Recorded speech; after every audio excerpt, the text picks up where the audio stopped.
आपण पाहताय न्यूज 18 लोकमतवर महाराष्ट्राची खबरबात। सुरुवातीला बातमी नितेश राणे यांच्याबद्दल। नितेश राणे सीपीआर रुग्णालयात दाखल झाले। कोल्हापुरातल्या सीपीआर रुग्णालयात त्यांची तपासणी होऊन इथेच त्यांच्यावर उपचार केले जाणार आहेत।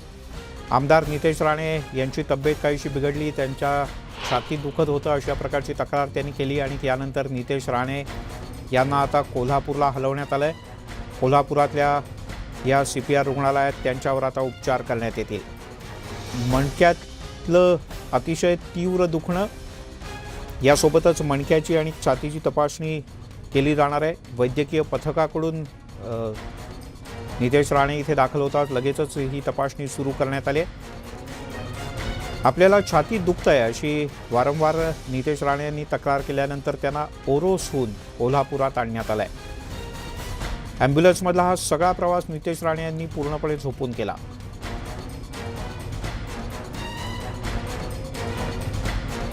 आता इथे तपासणी पूर्ण झाल्यानंतरच नितेश राणे यांच्यावर नेमके काय उपचार करायचे, कुठे उपचार करायचे, कसे उपचार करायचे या संदर्भातला निर्णय डॉक्टर घेणार आहे।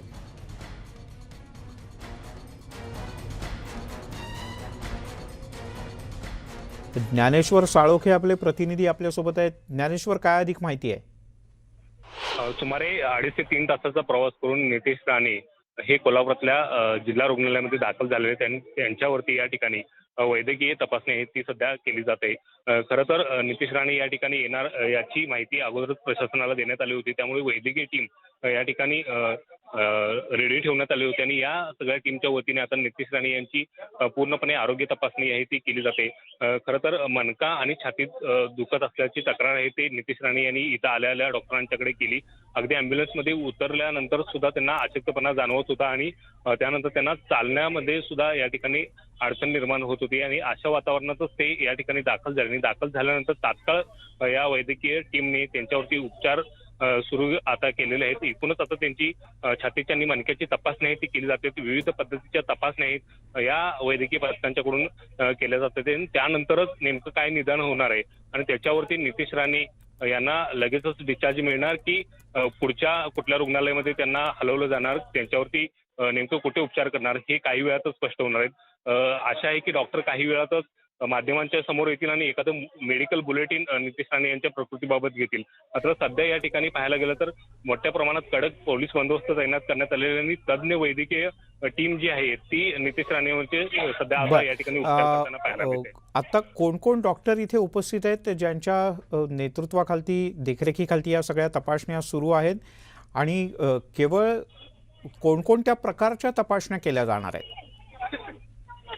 सीपीआर हे जिल्हा रुग्णालय आणि याशिवाय मेडिकल कॉलेज सुद्धा आहे, त्यामुळे या ठिकाणचे जे डीन आहेत आणि याबरोबर हृदय शस्त्रक्रिया किंवा हृदयाचे तज्ज्ञ जे आहेत ते सुद्धा या ठिकाणी आहेत। मणक्याचे डॉक्टर आहेत ते सुद्धा या ठिकाणी उपलब्ध आहेत आणि ही सगळे वरिष्ठ डॉक्टरांची टीम आहे ती नितेश राणे यांच्यावरती सगळे तपासण्या सध्या करताना पाहायला मिळतात, उपचार करताना पाहायला मिळतात। यासोबतच वरिष्ठ पोलीस अधिकारी सुद्धा सध्या या ठिकाणी दाखल झालेले, त्यांनी ते सुद्धा यांनी एकूणच या नितेश राणेंच्या प्रकृतीचा आढावा घेताना पाहायला मिळतात। त्यानंतरची व्यूहरचना काय आहे ती सुद्धा आखताना पाहायला मिळते। ज्ञानेश्वर, ही बातमी आपण सविस्तरपणे पाहणार आहोत, पण एकदा ही दृश्य पाहूयात।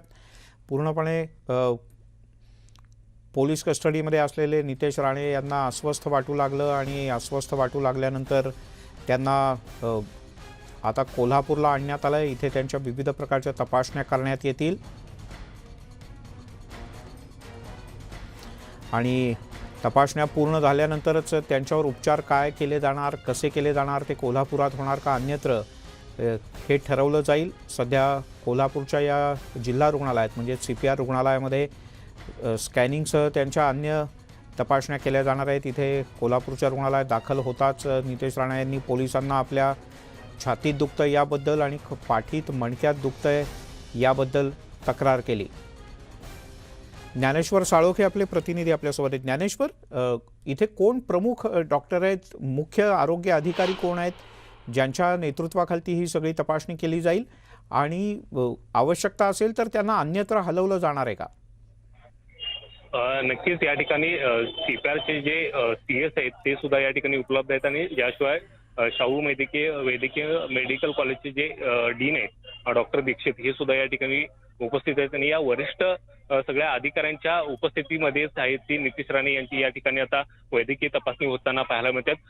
जर नितेश राणे यांच्या या तपासणीमध्ये काही मोठा प्रॉब्लेम आढळून आला तर मात्र त्यांना इतरत्र हलवलं जाऊ शकतंय आणि ते जर हलवण्याचं जवळचं ठिकाण असेल तर ते पुणे असेल आणि या पद्धतीच्या सुद्धा आहेत त्या शक्यता गृहीत धरून त्या पद्धतीचं नियोजन सुद्धा या ठिकाणी केलं जाते. मात्र सध्या या ठिकाणी जी आहेत ती आरोग्य तपासणी त्यांची पार पडताना पाहायला मिळतात. विविध पद्धतीच्या चाचण्या आहेत त्या पार पडताना पाहायला मिळतात आणि त्यानंतरच डॉक्टर ज्यावेळी माध्यमांच्या समोर येतील आणि मेडिकल बुलेटिन घेतील त्यानंतरच त्यांच्या प्रकृतीविषयी पुढील स्पष्टता आहे ती आपल्याला उपलब्ध होईल. बरं, या संदर्भात मुख्य जिल्हा आरोग्य अधिकारी आहेत ते काही मेडिकल बुलेटिन किंवा अशी काही माहिती सांगण्याची शक्यता आहे की काय काय तपासण्या केल्या आणि पुढची दिशा काय असेल याबद्दल? तज्ज्ञ वैद्यकीय अधिकारी आहेत हे सगळे आता नितेश राणे यांच्यावरती उपचार करतायत, त्याच्या तपासण्या करतायत आणि त्यामुळे नितेश राणे सध्या न्यायालयीन कोठडीत आहेत आणि अशा पद्धतीनं नितेश राणे यांच्या प्रकृतीविषयी आणि पब्लिक फिगर असल्यामुळे त्यांच्या प्रकृतीविषयी सर्वांनाच माहिती देणं हे क्रमप्राप्त आहे. त्याच अनुषंगाने वैद्यकीय अधिकारी काही वेळातच आहेत ते मेडिकल बुलेटिन घेण्याची शक्यता आहे आणि नितेश राणे यांच्या नेमक्या कोणकोणत्या तपासण्या केल्या आणि त्या तपासणीमध्ये नेमके काय उघड झालं या संदर्भातली माहिती आहे ती काही वेळातच हे सगळे वैद्यकीय अधिकारी माध्यमांच्या समोर येतील आणि ती देतील आणि त्यानंतरच नेमकं नितेश राणे यांच्यावरती काय उपचार केले जाणार आहेत किंवा त्यांना सध्या जी तपासणी केली आहे ते आपल्याला थोड्याच वेळात कळेल. झालंय. तुर्तास धन्यवाद या सगळ्या सविस्तर माहितीबद्दल.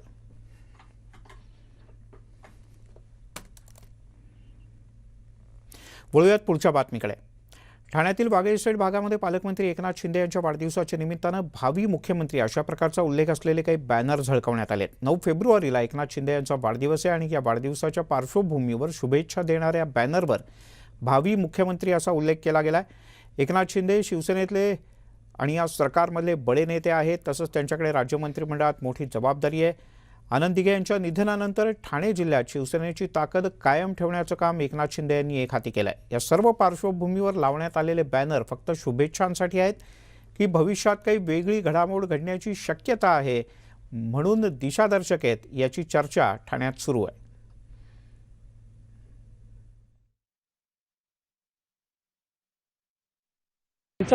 खरोखर शिंदे साहेबांच्यावरती एवढं प्रेम आहे की गेली अनेक वर्ष आम्ही त्यांच्यावर 22 वर्ष झाली आम्ही त्यांच्यासोबत कामं करत आहोत आणि आज महाराष्ट्रामध्ये कुठेही जिथे पूर असू द्यात, कोविडचा विषय असू द्या, जिथे जिथे असेल तिथे स्वतः शिंदे साहेब लक्ष देऊन काम करतात, जनतेसाठी अहोरात्र काम करत असतात.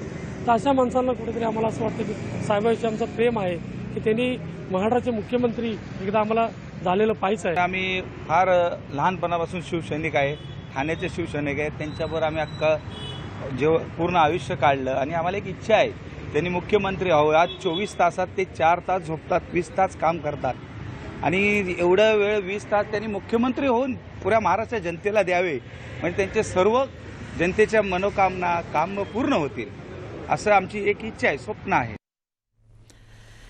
भारतीय जनता पक्षाचे गोव्याचे प्रभारी देवेंद्र फडणवीस गेल्या 1.5 महिन्यांपासून गोव्यात आहेत. गोव्यामध्ये सध्या फक्त निवडणुकांची चर्चा आहे. गोव्यामध्ये भाजप पुन्हा एकदा निवडून सत्तेत येईल असा विश्वास फडणवीस यांनी व्यक्त केला. त्यांच्याशी खास बातचीत केली आमच्या प्रतिनिधी प्रणाली कापसे यांनी. गोव्यात सध्या निवडणुकीचे वारे वाहत आहेत. भाजपनं या निवडणुकीची संपूर्ण जबाबदारी महाराष्ट्राचे विरोधी पक्षनेते देवेंद्र फडणवीस यांच्यावर सोपवली आहे. सध्या भाजपची गोव्यात काय परिस्थिती आहे? खरं तर भाजपची परिस्थिती गोव्यात अतिशय चांगली आहे. 10 वर्ष आमचं सरकार या ठिकाणी आहे. या सरकारने खूप काम केलं आहे आणि विशेषतः केंद्र सरकारने गोव्यामध्ये जे इन्फ्रास्ट्रक्चरचं काम केलं आहे त्यांनी गोव्याचं चित्र बदललं आहे, स्वरूप बदललं आहे आणि ते लोकांना रिकग्नाइज होत आहे. दुसरं आमचे नेते मनोहरभाई पर्रिकर यांनी ज्या प्रकारे गोव्यामध्ये सामाजिक सुरक्षेच्या योजना सुरू केल्या आणि आमचे आताचे मुख्यमंत्री डॉक्टर प्रमोद सावंत यांनी त्या अधिक चांगल्या प्रकारे राबवल्या. त्यामुळे लोकांमध्ये एक BJP-बद्दल विश्वास आहे आणि मला निश्चितपणे असं वाटतं की भारतीय जनता पार्टी या ठिकाणी पुन्हा निवडून येईल. खरं म्हणजे तुम्ही तुमच्या वक्तव्यामध्ये TMC आणि आपलं रूल आउटच करून टाकलेलं दिसत आहे की भाजप आणि काँग्रेसमध्येच या ठिकाणी लढत आहे. खरं तर असं आहे की काही ठिकाणी काँग्रेस नाहीच. म्हणजे जर गोव्याचा विचार केला तर जवळजवळ 12-13 जागा तर अशा आहेत की ज्याच्यावर काँग्रेस लढतीतच नाही आहे. त्याच्यामुळे मला असं वाटतं की इथे मिक्स पद्धतीची लढत आहे. बीजेपी एक सेंटर पोल आहे आणि वेगवेगळ्या ठिकाणी वेगवेगळ्या लोकांची बीजेपी लढून राहिला आहे, अशी स्थिती आहे. पण मग तुम्ही आता म्हणताय की आप आणि तृणमूल यांचं सुद्धा अस्तित्व आहे थोडक्यात, असं तुम्ही मान्य करताय. म्हणजे तृणमूल जरी पहिल्यांदा लढत असलं तरी आप दुसऱ्यांदा निवडणूक लढताय, तर त्यांचा थोडाफार वोट शेअरिंग असेल असं तुम्हाला वाटतंय? हे निश्चितच असणार आहे. एवढंच आहे की तृणमूल ज्या वेगानं वर गेली होती तेवढ्याच वेगानं ती खाली आली. याचं कारण काय आहे की ओव्हरऑल गोव्यामध्ये तृणमूलची प्रतिमा ही बंगालच्या पोस्ट पोल व्हायलन्स नंतर एक हिंदू विरोधी अशा प्रकारची त्यांची प्रतिमा आहे. कारण जे काही अत्याचार त्या ठिकाणी झाले आणि ममता दिदीने जाणीवपूर्वक त्याच्याकडे दुर्लक्ष केलं, तर त्याचा एक लोकांमध्ये इथे इम्पॅक्ट आहे, म्हणून ते खाली आलेत. आप पार्टी बऱ्याच ठिकाणी प्रयत्न करते. काही ठिकाणं अशी आहेत, विशेषतः सालसेट रिजनमध्ये, की ज्या ठिकाणी एक दोन ठिकाणी आप पार्टी आणि तृणमूल पार्टी या दोन पक्षांमध्ये जोरात लढत चालली आहे आणि अशा एखाद्या मतदारसंघात काँग्रेस तिसऱ्यावर जाण्याची शक्यता आहे. त्याच्यामुळे मी असं म्हटलं की तुम्ही या पार्ट्यांना रूल आउट नाही करू शकत. बाकी आमचा जो बीजेपीचा जो काही एक इथला गड मानला जातो, इथे मात्र मला असं वाटतं की काही फार परिणाम नाही आहे. म्हणजे राहुल गांधींनी तर साखळी मतदारसंघामध्ये सभा घेतली. जाणीवपूर्वक भाजपचा फेस मुख्यमंत्री असल्यामुळे त्यांना टार्गेट केलं जाते अशी माहिती मिळते की आदित्य ठाकरे येणार आहेत आणि तेही साखळी विधानसभा मतदारसंघामध्ये सभा घेणार आहेत. आम्हाला अतिशय आनंद आहे. या सगळ्यांनी येऊन साखळीमध्येच या ठिकाणी सभा घ्यावी, कारण साखळीचा निवडणुकीचा जो काही निकाल आहे तो अतिशय स्पष्ट आहे. प्रमोद सावंतांवर तिथल्या लोकांचं प्रेम आहे. ते सगळे प्रमोद सावंतांच्या पाठीशी आहेत. त्यांना या गोष्टीचा अभिमान आहे की आम्ही ज्याला निवडून देतोय तो मुख्यमंत्री आहे. आठवडाभर राहिलाय मतदानाला. भाजप किती आमदार निवडून आणेल असं तुम्हाला वाटतं? नाही, आमचा तर नाराच आहे. गोव्याच्या भाषेत सांगायचं झालं तर 22 आणि 22+, म्हणजे 2022 मध्ये 22+ असा आमचा नारा आहे. पण आम्ही मेजॉरिटी आणू. धन्यवाद सर आमच्याशी संवाद साधल्याबद्दल. तर हे होते देवेंद्र फडणवीस, ज्यांना पूर्ण विश्वास आहे की गोव्यामध्ये 22पेक्षा जास्त त्यांचे आमदार निवडून येतील आणि सत्ता भाजपचीच बनेल. व्हिडिओ जर्नलिस्ट संदीप मोरेसह प्रणाली कापसे, न्यूज 18 लोकमत, गोवा. त्यामुळे देवेंद्र फडणवीस यांना विजयाचा विश्वास. तिकडे ओबीसी राजकीय आरक्षणाचा अहवाल हा पूर्ण झाल्याचं कळत आहे. मसुदा राज्य शासनाकडे सोपवण्यात आला असून उद्याला ओबीसी आरक्षणाच्या संदर्भात एक महत्त्वपूर्ण सुनावणी आहे. सर्वोच्च न्यायालयात ही सुनावणी होणार आहे आणि त्याआधी या सगळ्या डाटाचं काम पूर्ण होणं ही अतिशय महत्त्वाची गोष्ट मानली जाते. आयोगाच्या माध्यमातून 8 दिवसात या संदर्भातला अहवाल हा प्राप्त झाला आहे.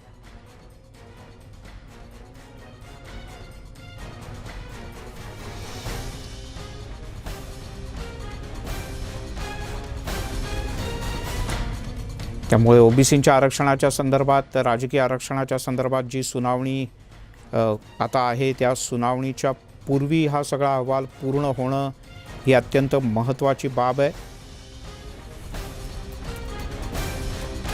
अधिक माहिती घेऊयात. आपले प्रतिनिधी वैभव सोनावणे आपल्यासोबत आहेत. वैभव.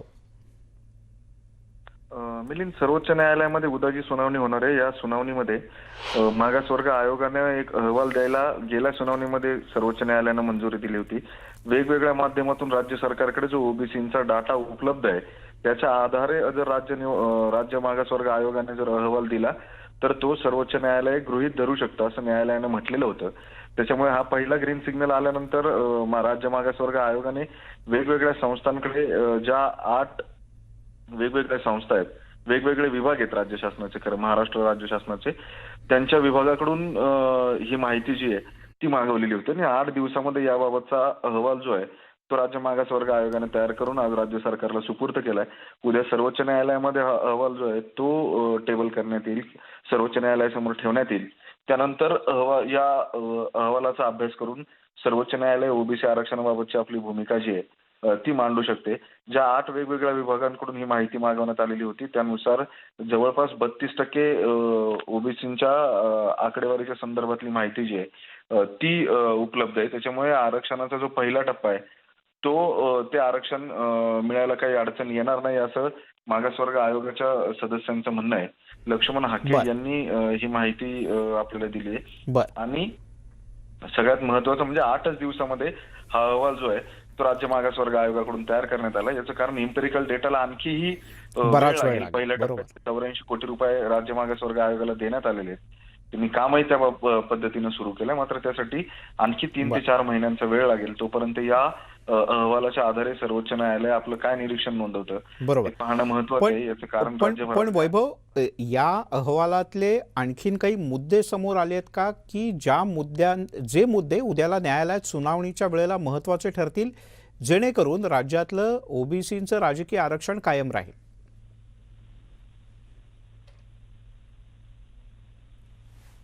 वैभव, बिलकुल मिळेल. ज्या स्थानिक स्वराज्य संस्थांच्या निवडणुका आहेत त्यांच्या बाबतीमध्ये सर्वोच्च न्यायालयाने जर आरक्षणाच्या बाबतीत 2-3 दिवसात काही निर्णय घेतला तर राज्य सरकार या निवडणुकांच्या दरम्यान हे आरक्षण लागू करावं अशी विनंती निवडणूक आयोगाला करू शकतं आणि त्यानुसार निवडणूक आयोग निर्णय घेऊ शकतो. याचं कारण अजूनही तारखा ज्या आहेत राज्यातल्या महापालिका निवडणुकांच्या असतील किंवा इतर स्थानिक स्वराज्य संस्थांच्या निवडणुकांच्या असतील त्या जाहीर झालेल्या नाहीयेत. सर्वोच्च न्यायालयाच्या या निर्णयाची वाट पाहिली जाते असं प्रशासनातून सांगण्यात येते. त्यामुळे जर हा निर्णय येत्या 8 दिवसांमध्ये झाला तर स्थानिक स्वराज्य संस्थांच्या निवडणुकीमध्ये ओबीसी आरक्षणाचा मार्गही मोकळा होऊ शकतो. आणि त्यामुळे राजकीय पक्षांवरती जो दबाव आलेला आहे एक ओबीसी संघटनांचा किंवा ओबीसी मतदारांचा तो कमी होईल असं चिन्ह आहे. त्यामुळे हा अहवाल जो आहे तो अत्यंत महत्वाचा समजला जातो. आपण अपेक्षा करूयात की या अहवालावर सर्वोच्च न्यायालयाचं सुद्धा समाधान होईल. तूर्तास धन्यवाद या सगळ्या सविस्तर माहितीबद्दल.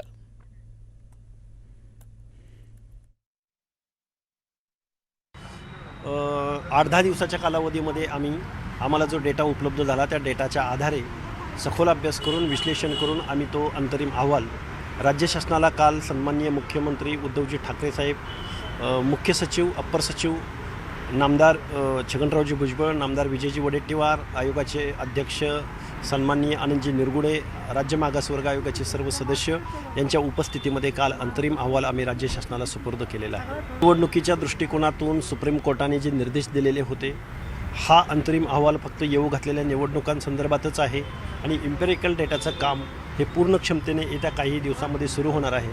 कारण राज्य शासनानं जो आवश्यक असणारा सर्व निधी आणि बाकी सर्व गोष्टी राज्य मागासवर्ग आयोगाला उपलब्ध करून दिलेल्या आहे. यासोबतच महाराष्ट्राची खबर बातमध्ये एक छोटासा ब्रेक घेऊयात. ब्रेक नंतर आणखीन काय.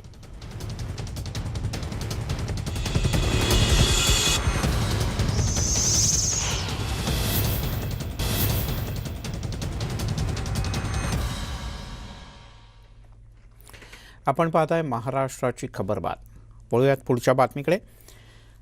गानकोकिळा लता मंगेशकर यांच्यावर काल शिवाजी पार्क इथे अंत्यसंस्कार करण्यात आले आणि ज्या ठिकाणी शिवाजी पार्क मैदानात त्यांच्यावर शासकीय इतमामात अंत्यसंस्कार केले गेले याच शिवाजी पार्कच्या परिसरात लता मंगेशकर यांचं एक स्मारक उभारलं जावं अशी मागणी भाजपचे नेते आणि आमदार राम कदम यांनी केली.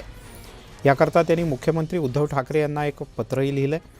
दरम्यान यावरून सुद्धा राजकारण सुरू झाल्याचं पाहायला मिळत आहे. राम कदम यांच्या मागणीनंतर शिवसेनेचे नेते आणि खासदार संजय राऊत यांनी स्मारकावरून कोणीही राजकारण करू नका असं म्हटलंय. तर जागतिक स्तरावर नोंद घेतली जाईल असं स्मारक राज्य आणि केंद्र सरकार मिळून निश्चित उभारतील असा विश्वासही राऊत यांनी व्यक्त केला.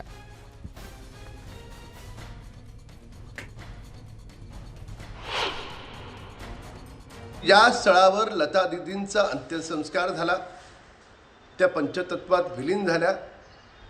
त्या स्थळी संपूर्ण जगाला प्रेरणा देणारी स्मृतिस्थळी बनवावी, ती भव्य आणि दिव्य असावी अशी मागणी पत्र लिहून महाराष्ट्राच्या सरकारकडे माननीय मुख्यमंत्र्यांकडे केली आहे. क्षणाचाही विलंब न करता त्यांनी शिवाजी पार्कवर लता दिदींची जगाला प्रेरणा देणारी स्मृतिस्थळी भव्य आणि दिव्य बनवावी अशी त्यांच्या कोट्यावधी चाहत्यांची मागणी आहे. काही लोकांनी मागणी केली आहे, पण त्यांनी मागणी करण्याची गरज नाही की दीदींचं स्मारक हे राजकारण करू नका. दीदी आपल्या आहेत, देशाच्या, जगाच्या. जागतिक स्तरावर नोंद घेतली जाईल अशा प्रकारचं त्यांच्या आठवणींना उजाळा देणारं नक्कीच महाराष्ट्र सरकार, देशाचं सरकार करील. कारण त्या काय कोणत्या राजकीय पक्षाच्या पुढारी नव्हत्या ना, तो आपला अनमोल ठेवा होता. लता दीदींचं स्मारक शिवाजी पार्कलाच व्हावं आणि ते सुद्धा आंतरराष्ट्रीय दर्जाचं व्हावं अशी भूमिका काँग्रेसचे प्रदेशाध्यक्ष नाना पटोले यांनी सुद्धा घेतली. शिवाजी पार्कला असेल की अजून त्याच्यापेक्षाही चांगली जागा असेल त्याच्यामध्ये निर्णय केला पाहिजे. लता दीदीचं स्मृतिस्थळ हे झालंच पाहिजे. आणि कारण की ते उद्याच्या काळाला, कारण की लता दीदी आमच्यातून गेल्या असतील पण त्यांचा आवाज हा कधीच संपू शकत नाही. जब तक सूरज चांद रहेगा लता दीदी का आवाज जुन्या पिढीत असो की येणाऱ्या अनेक पिढ्यांमध्ये लता दीदीचा आवाज हा कानात ऐकूच येणार आहे. त्यामुळे मुंबईमध्ये जे योग्य स्थळ असेल, मग शिवाजी पार्क असेल तिथं त्याला नुसतं स्मृतिस्थळच नाही तर त्याला त्या ठिकाणाला एक मोठं पर्यटनाचं स्थळ निर्माण करण्याच्या दृष्टिकोनातून, म्हणजे जगातून लोक जेव्हा येतील, देशातून लोक येतील तर त्या स्थळाला भेट दिली गेली पाहिजे. अशा दर्जाचं हे स्मृतिस्थळ व्हावं ही अपेक्षा काँग्रेसची. आपल्याला सगळ्या धर्माला स्वातंत्र्य आहे. आपल्या धर्माप्रमाणे सगळ्यांनी वागावं, दुसऱ्याच्या धर्मावर टीका करू नये हे आमचं संविधान सांगतं. पण काही लोक मुद्दामून कोणाच्या धर्मावर टीका करून आपल्याला मोठं करायचं काम करतात. हे काही चुकीचं आहे. आखरी आता काही लोकांनी तर कॉन्ट्रॅक्टच घेतलं की दुसऱ्याच्या व्यक्तिस्वातंत्र्यावर घाला घालण्याचा, आणि त्याचाच हा परिणाम आहे. मी पण काल माझ्या बहिणीच्या सासू त्याही एक्सपायर झाल्यात, मी त्या ठिकाणी गेलो होतो. त्यामुळे जवळपास पण आमच्या मुंबई विभागाचे अध्यक्ष भाई जगताप आणि त्यांची सगळी टीम होती त्या ठिकाणी. पण महाराष्ट्रामध्ये सगळ्या तालुक्यामध्ये लता दीदींना श्रद्धांजली अर्पण करण्याचा कार्यक्रम काँग्रेसच्या वतीनं संपूर्ण महाराष्ट्रामध्ये केला गेलेला आहे. लता दीदींच्या पार्थिवावर शिवाजी पार्क इथे शासकीय इतमामात अंत्यसंस्कार करण्यात आले. त्यावेळेला बॉलिवूडचा किंग खान शाहरुख खानही उपस्थित होता. मात्र शाहरुखनं लता दीदींना अखेरचा निरोप देताना केलेली एक कृती सोशल मीडियात चर्चेचा विषय ठरले. शाहरुखनं पार्थिवाचं दर्शन घेतल्यानंतर मास्क काढून खालती पार्थिवाकडे पाहून फुंकर मारली. मात्र शाहरुखनं लता दीदींच्या पार्थिवावर थुंकल्याची टीका नेटकऱ्यांनी केली. पण इस्लामची माहिती असणाऱ्या अनेकांनी हा आरोप फेटाळून लावलाय. शाहरुखनं मास्क खालती घेऊन पार्थिवाकडे पाहून फुंकर मारल्याचं त्यांचं म्हणणं आहे.